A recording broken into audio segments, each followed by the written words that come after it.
OK，做資本家咧，我嗰啲 example 俾你睇啦。你不難發覺咧，馬來西亞政府佢有派錢俾老人家嘛？呢樣嘢知冇啊？咁個錢有300啦，有500啦，又有100啦，每個月100係咪啊？係咪有咁嘅嘢啦？回饋俾 Warga Mas。咁咯，OK，as you know 啊，如果咧今日呢啲人咧攞300蚊去99 99 shop，賣嗰啲柴米油鹽啊，啱唔啱？咁樣 end up 呢個錢會走去邊度？係咪走去俾99？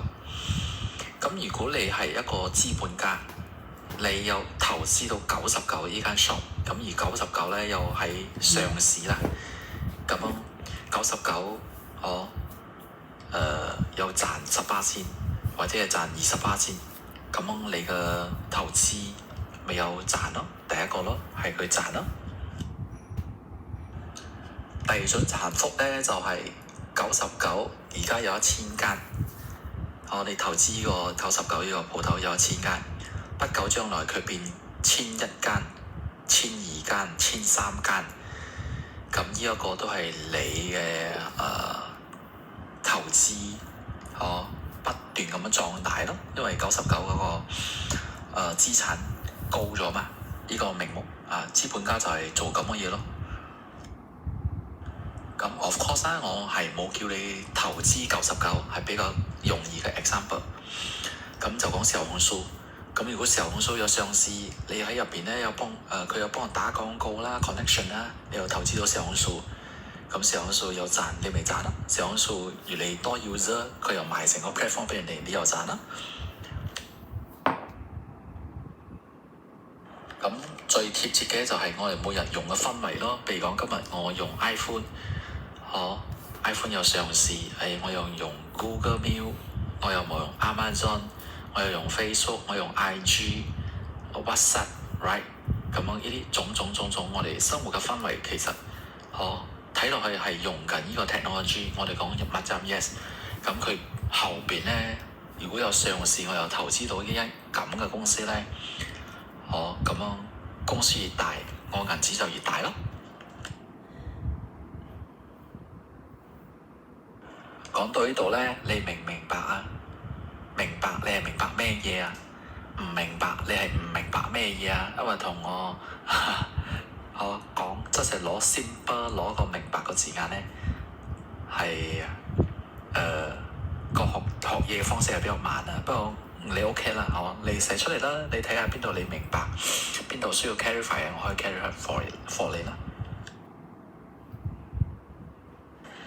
咁我記住啦，今日你咧，我買車，因為都係一個棘水嘅。譬如講，今日我賺5000，一年賺6萬。通常我賺咗6萬咧，我睇到啦，市場上就有好多人買100千嘅車。咁樣咧，我會咁建議嘅，你收入6萬，你買一趟車咧係買3萬啦。如果今日你嘅收入12012萬，你買趟車就6萬啦。因為逼不得已我會用車去買車啦。呢個係第一個買車嘅準則，因為第一個準則。第二個準則咧就係買屋。因為好多市場上咧，或者老人家，我阿爸、我阿媽、我阿爺、阿外公、我親戚朋友都係講，買屋好，有 rental income。OK， 我就講下最近係咪蒲種嗰度大爆炸？如果今日你買到間屋喺蒲種大爆炸，嗰度又租緊嘅，成間屋都 spoil 咗，係啊，保險有賠啊，你自己諗下，你有買間屋容易冇？你有賣翻出去容易冇？因為經已有history 啦，經已有歷史有爆炸過，人正常咯，佢唔會買嘅。所以講房地產係非常大風險嘅。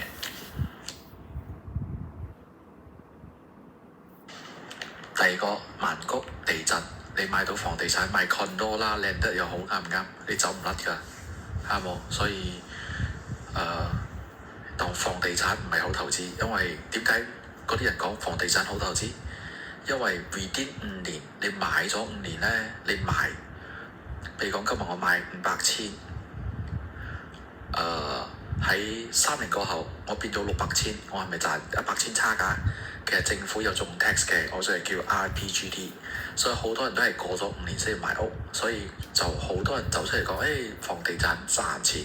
不過你唔好忘記，因為佢綁死咗5年呢，我呢5年冇得喐，咁咯。房地產係 labour cost 啊 material 全部起嘛，其實佢唔係叫賺啊，其實叫 adjustable value。adjustable value 咧就係講今日我食雜菜飯6蚊，2年過後咁你6扣半，3年過後俾7蚊，5年過後變8蚊，其實嘢貴咗嘛，呢個係咪 adjustable value 咧？我哋消費貴嘛，咁樣房地產應該係高啊嘛，因為人工包料全部越嚟越貴噶嘛，啱唔啱啊？因為嗰啲 labour 去食雜菜飯都係食噶嘛，啱唔啱啊？咁樣去飲個 BO 雪啊，咪都越嚟越高啊，啱冇？如果你唔俾高嘅工錢，咁樣佢哋邊度有錢去消費？咁高工錢係唔係喺房地產嗰度做工先可以俾到高工錢？咁樣房地產係咪你 selling price 係咪越嚟越高啊？呢個就係adjustable value 咯。好多人就係冇講呢度呢樣嘢俾我知啊。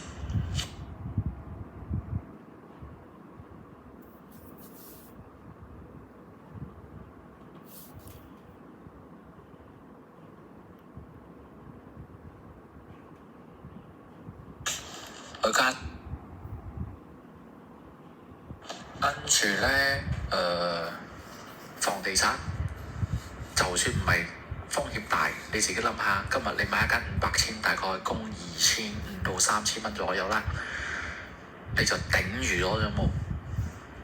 即係講咧，你自己諗下，房地產供30年、35年啦，哇！呢35年啦，你唔得有咩損失喎？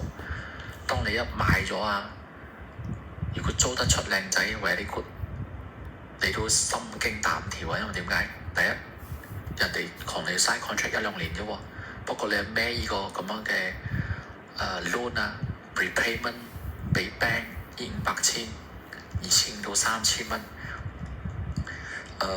一世啊！簡單嚟講，做工一世啊，所以呢個都係資本家嘅套路。呢個政府係我哋嘅資本家，變咗落死你咯！你為呢個國家付出咗30到35年，走唔甩嘅，脫離唔到啊！再加上咧，譬如講我買架車，加間屋2000幾，1000蚊車就3500蚊左右，你賺唔到7-8千咧，都好難嘅。所以今日以期咁難，我可以賺7-8千，哇！我轉工都好辛苦，不如咧我賺4-5千，唔使供車，唔使供屋，咁你自己諗下邊個比較他條啊？係咪？所以我建議咧，後生仔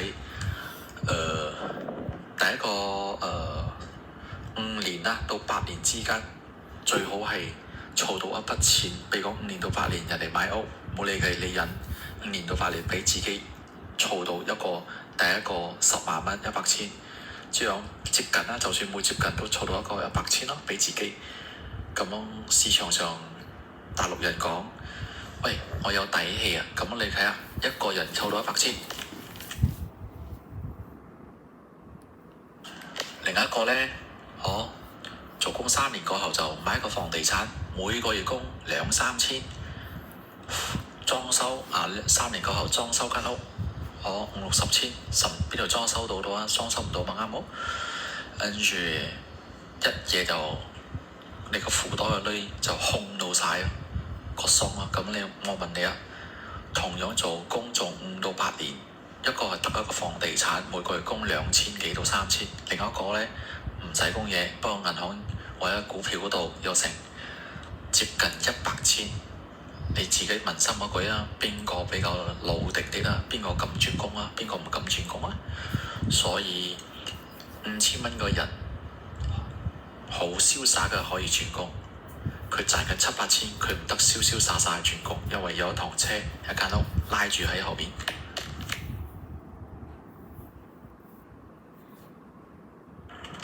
咁樣咧，我同你講一樣嘢咧，係我實踐㗎，咁樣我都做過買屋買車嘅嘢啦，喺後生，所以你聽呢樣嘢係應該講極少人建議你唔愛買屋買車㗎，唔係唔愛買，係先理財，先有銀紙喺銀行一大嚿咧，呢個先有爽啲嘛，所以就咁咯，所以你自己去分辨啦嚇，我係你肯學肯定咧，我回報俾你咧係你回我一次咧，我可以講10次100次俾你聽嘅。不過我都多謝你啦，你借你嘅耳仔俾我啦，因為我都會得益嘅，因為 at least 我教嘅嘢你有互動咧，就係俾我最好嘅回饋啊！謝謝你，Good night。